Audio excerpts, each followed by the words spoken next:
Hi there, welcome to the archives. Welcome to February. Happy Black History Month. This is my birthday month. It is the shortest month of the year. Over here in Canada, it feels like the coldest month of the year. January's been pretty cold. So now it is February 1st. Oh, it was just 11/11. Um, so happy Black History Month. I thought I would get us started. I'm just gonna do a book share for this one. I'll get back later to share some of the chapters I'm reading. But for this one, I'm just gonna do an overall book share. So I started reading Zora Neale Hurston's "Their Eyes Were Watching God." It's a novel. And so this one, it says Zora Neale Hurston's beloved 1937 classic. So this was published in 1937. Is an enduring Southern love story sparkling with wit, beauty, and heartfelt wisdom. It is told in the captivating voice of the fiercely independent and stunningly attractive Janie Crawford. And so in the book, Janie Crawford refuses to live in sorrow, bitterness, fear, or foolish romantic dreams. Good for her. She doesn't sound like me, right? This is what I'm trying to be at 41. No more limerence queen. We're done with the limerence phase. So good for Janie, right? She's just like foolish romantic dreams. As she endured three marriages, so Janie's been married three times, and a life marked by trials and tribulations. Sounds like Nana Essie. She evolves into an unforgettable heroine. A true literary wonder, Hurston's masterwork remains as relevant and affecting today as when it was first published. Perhaps one of the most widely read and highly regarded novels of the entire literary canon.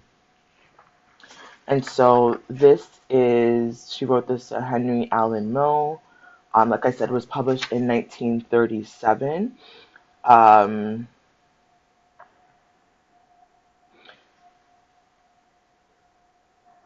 Oh, the forward is by Edwidge Kent Danticat. It goes into the novel itself. Then there's an afterword by Louis Gates Jr. There's a biography and a chronology. So it kind of goes into a little bit about who Zora Neale Hurston is. So Zora Neale Hurston, let me read the back 1 second.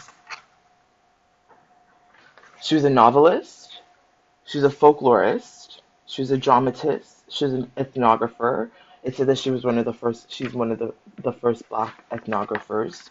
Um, she's a cultural anthropologist, or was an anthropologist, one of the first Black women anthropologists in the United States. Her celebrated books include Dust Tracks on a Road, Jonah's Gourd Vine, Mules and Men, Seraph and the Suwannee, Moses, Man of the Mountain, Every Tongue Got to Confess, Barracoon, that's a really popular one that came out, that was republished again, and Hitting a Straight Lick with a Crooked Stick. So I personally haven't read a lot of her work, and so I wanted to revisit this one. Her biography, basically, Zora Neale Hurston is a Capricorn. She was born on January the 7th of 1891. 1891. So again, just remember that as I'm moving into Black History Month, thinking about Black Americans, Black Canadians who have been, and Caribbean folks in the diaspora, where other places, Brazil has the largest Black population. Is it still true outside of Nigeria?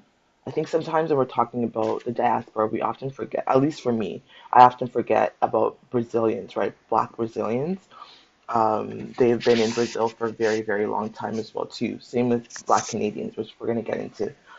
But Zora Neale Hurston was born in 1891 in the so-called United States, right?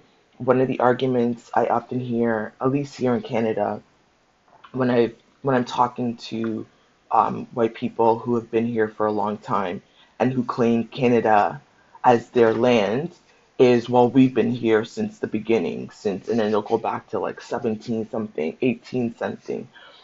And you're like, yeah, and so have Black Americans, so have Black Canadians. There are Black people in Canada, in the United States, in um, Brazil, Mexico, parts of the Caribbean, you okay? Who have been here for centuries, right? Some as long as 400 years old. 1619 is when the first ships came, right? So for literally 400 years old, Black people have been in this side of the world, if not longer. And white people will still look at them and say they're immigrants.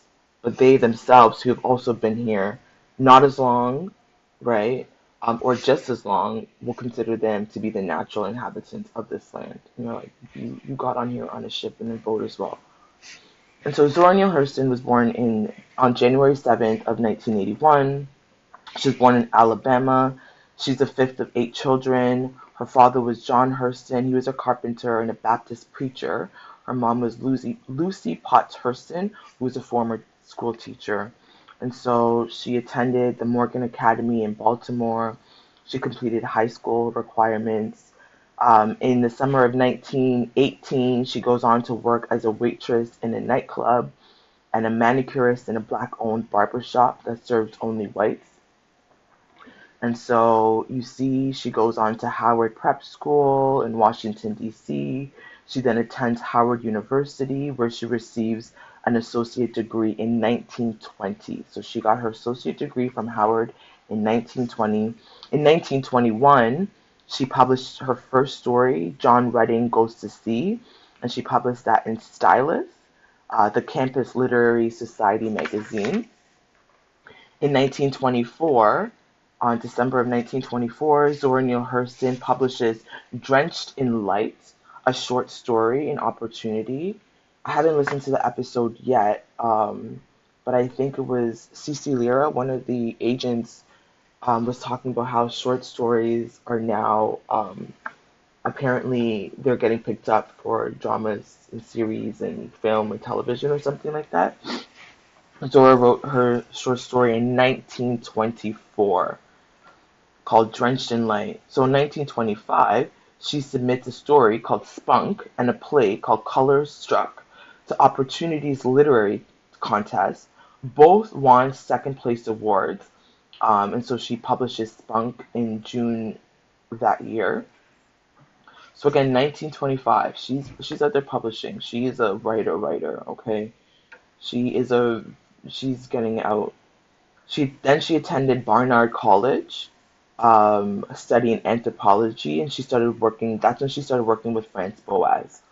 Okay, so she begins her field work for Boas in Harlem in 1926, and in that same year, she publishes John Redding Goes to Sea in Opportunity.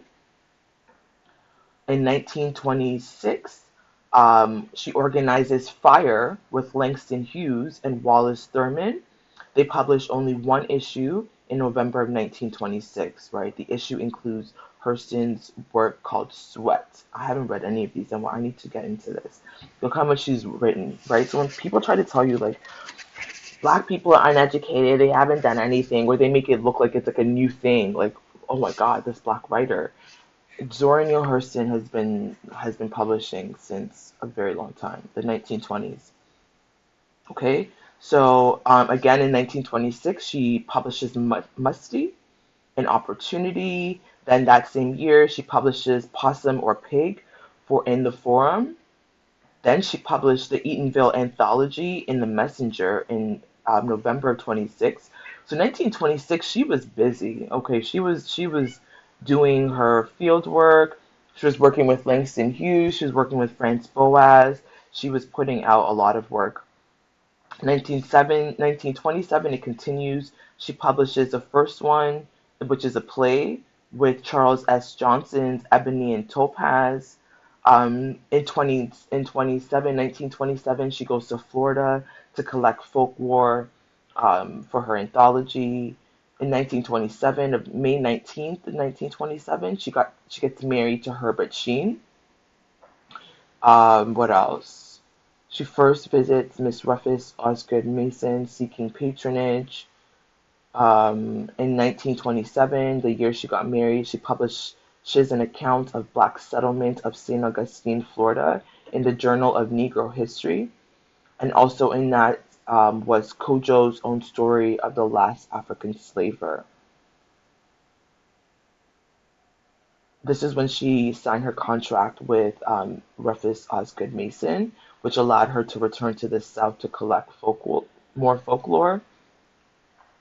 She satirized as Sweetie Mae Carr in Wallace Sturman's novel about the Harlem Renaissance, Infants of the Spring, and she received a Bachelor of Arts degree from Barnard in 1928.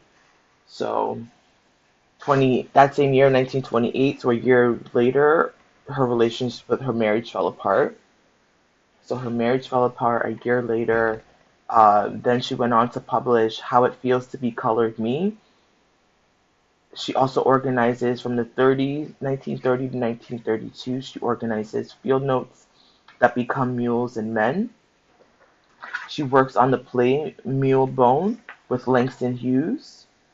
In 31, she publishes Hoodoo in America in the Journal of American Folklore. She breaks off it with Langston Hughes over the authorship of Mulebone. So her and Langston Hughes start to beef in 1931. She officially gets divorced from Sheen in 31 as well too. So 31 was a heartbreaking year, maybe, I'm assuming, right? Her relationship with Langston Hughes ends, her marriage ends. She goes on that same year to write a theatrical revenue called Fast and Furious. So Fast and Furious was that whole idea. 1931, okay? Zora Neale Hurston. 32, she's like, I'm gonna keep pushing. She writes and stages a play called The Great Day. It was first performed on January 10th, so a few days after her birthday, on Broadway at the John Golden Theater. So she was out putting works on Broadway, and she went back to Florida to produce a concert program of music, Negro music. She writes Fiery Chariot in 1933. Like Zora was busy. In 33, she stages From Sun to Sun, which is a version of Great Day, at Rawlings College. The next year, she publishes A Gilded Six Bits and story. No, Ariya, I would rather you not get on the. Be careful. Oh my goodness. Oh my goodness. You okay, Mama? That was both our faults. Well, come, come, come. You mad at me? Come on. Um, I brought up pets now. Let me just leave it alone. What else? Basically, Zora's been out here working when she goes on to Bethune-Cookman College to establish a school of dramatic arts based on pure Negro expression. So she's like, we're centering black folk over here right now. She publishes Jonah's Gourd Vine, which was originally titled Big Nigger. It is a book of the month club selection. 1934, she publishes A Fire in the Cloud and Challenge. That same year, 1934, Singing Steel, which is a version of Great Day, is performed in Chicago. She tries to study and to do her PhD at Columbia University on a fellowship. Um, she seldom attends classes. So in 1935, she starts to do her PhD. She wins an award as a dramatic coach in 35. Mules and Men is published in 35. She gets the Guggenheim Fellowship to study West Indian obeah practices. So she was really into the hoodoo and the traditional ways. And so she was in Jamaica at one point. Then she went to Haiti. In Haiti, she writes this book, Their Eyes Were Watching God in 7 weeks. She returns to Haiti in 37 on a renewed Guggenheim Fellowship. Then in 37, she comes back to the United States. Their Eyes Were Watching God is published on September 18th of 37. She writes Tell My Horse. It's published in 38.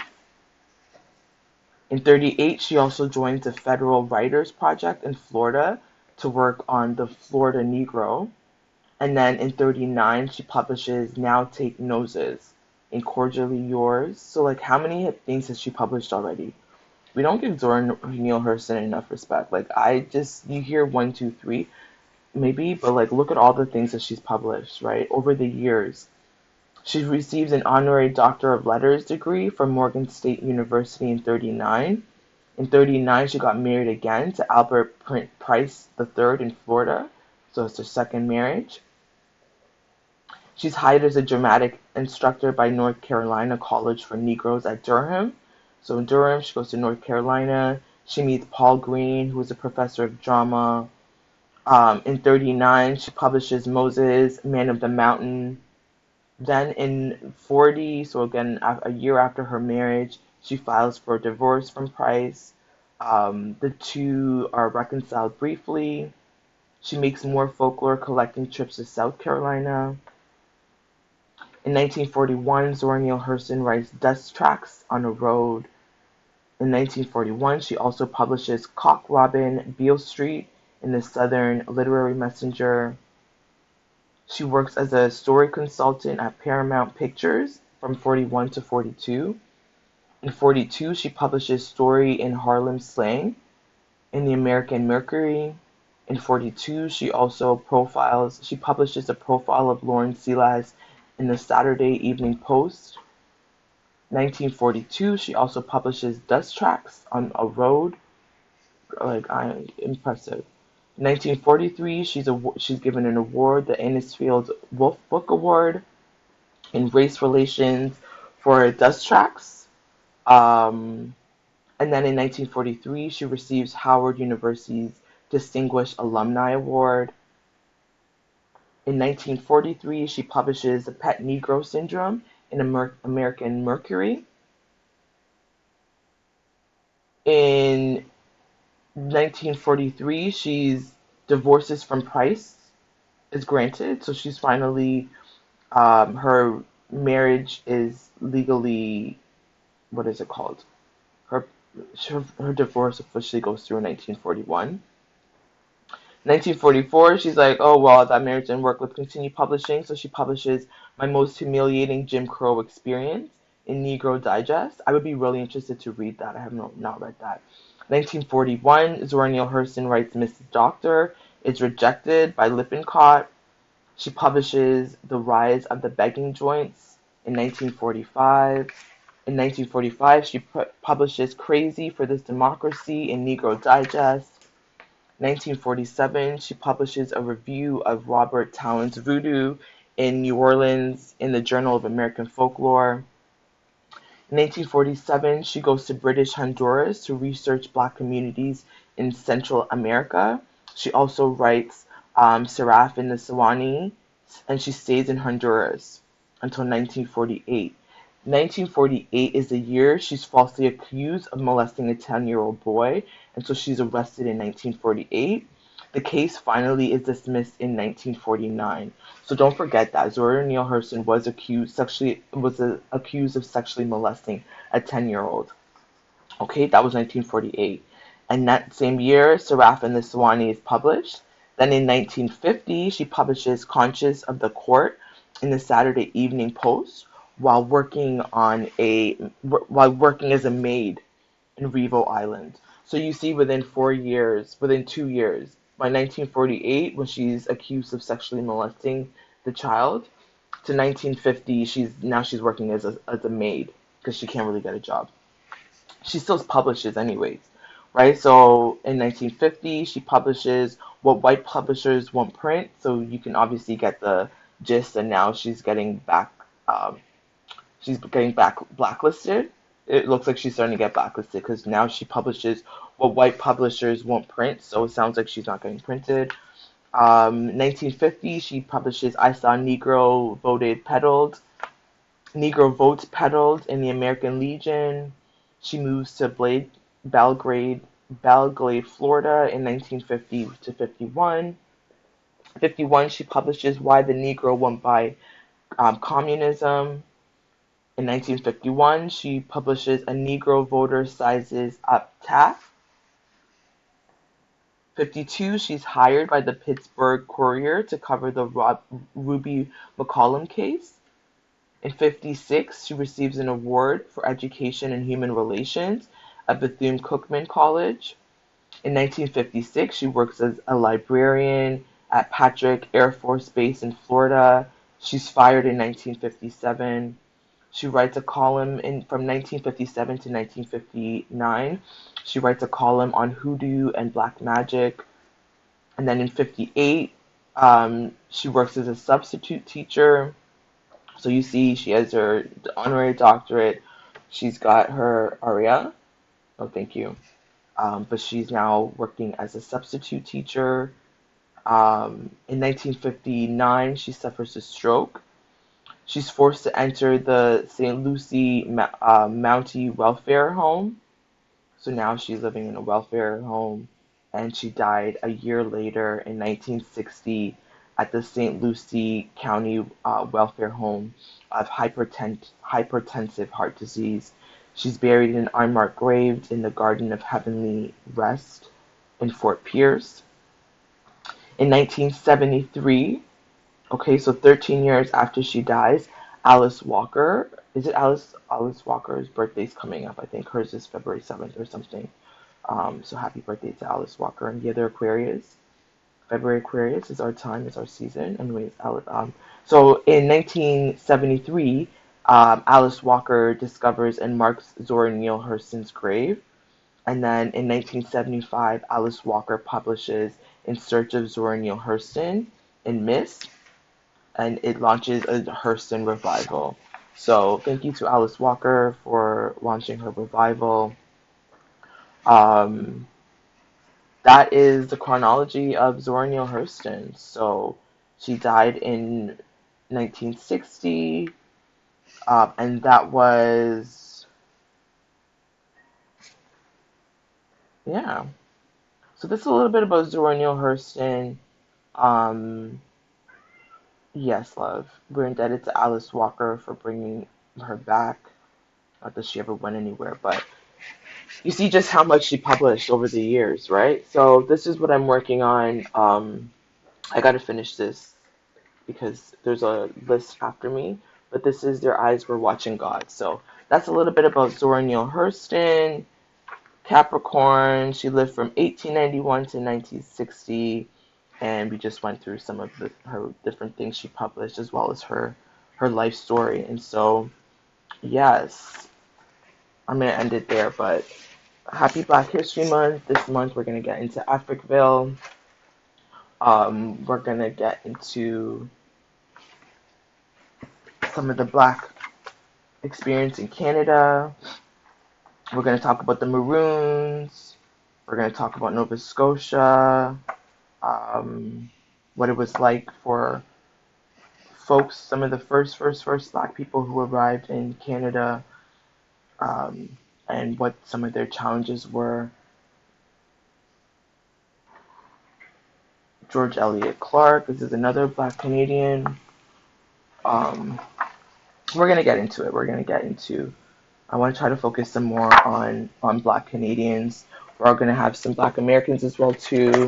I also want to go to the continent and do some history lessons, like African history lessons from the book I'm reading on Angola. And yeah, I'm also reading Sojourner Truth, so I'll share some of her experience of enslaved Black Americans. We might get into the Caribbean as well too. So that will be my focus this month. I hope everybody has a good February, and I'll be back later, okay?